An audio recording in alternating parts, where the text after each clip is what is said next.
Blessings to you, beloveds. One of you asked me if there's a spiritual practice that helps cultivate feelings of hopefulness. And there is. There may be many, but there's one that I know for sure, and that's gratitude practice. Talked a little bit about that a couple of weeks ago, but there's a great little interview with a Stanford neuroscientist, Andrew Huberman, and I'll put a link to it in the YouTube description section so you can check it out. That there are biochemical reasons why a gratitude practice, a daily gratitude practice, helps keep us sort of forward oriented and helps release those molecules in our bodies that help us feel hopeful and positive. So be mindful that gratitude practice doesn't mean any one particular way of doing gratitude practice. So what I had suggested last time was thinking of 5 things that you're grateful for. But a daily gratitude practice can look lots of different ways. You could focus on one thing you're grateful for and just sit for 5 minutes and really let that feeling of gratitude and pleasure as you think about whatever it is, let that wash over you.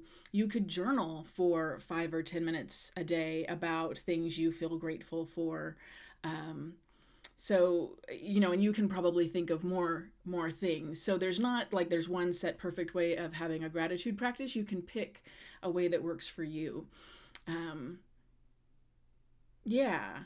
So, and gratitude practice is a little, I haven't always named it as a spiritual practice. I have a very narrow definition of spiritual practice, but gratitude practice fits. And I think it's a good, especially if you're struggling with the idea of a daily spiritual practice, or if just sitting quietly and trying to meditate for 5 minutes or pray for 5 minutes, if that feels hard, gratitude practice gives a little more structure and, might be a helpful way to get going with a spiritual practice. So I wanted to answer that question today.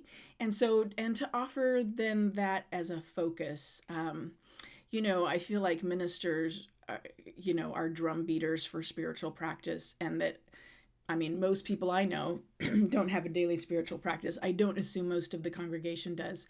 It's hard. It's hard even under the best of circumstances.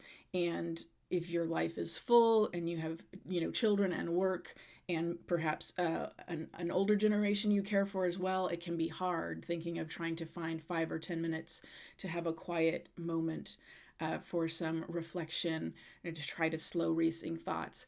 But of course, that's why it's more important than ever in that scenario to try and find times to do that. So I just want to invite you to think about that. The more overwhelming life seems, the more it feels hard to find time for that, the more important it is to try and find that time.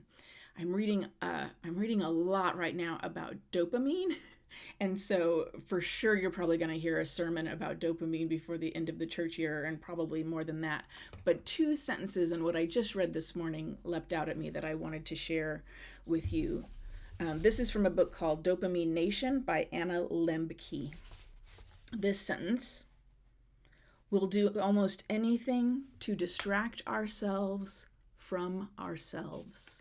And of course, one of the points of her writing is that we live in a world full of distraction at our fingertips right now.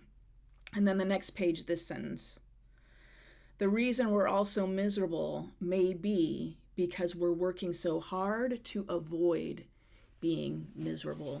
So one of the reasons spiritual practice is hard is because it takes away our distractions and invites us into reflection about our own life, our own way of being in the world. And we work hard not to do that kind of reflection, especially if we might be facing some challenges. If you're afraid that still small voice within is going to tell you that you need to change jobs or change a family situation or move somewhere else, we work hard to not hear those hard messages.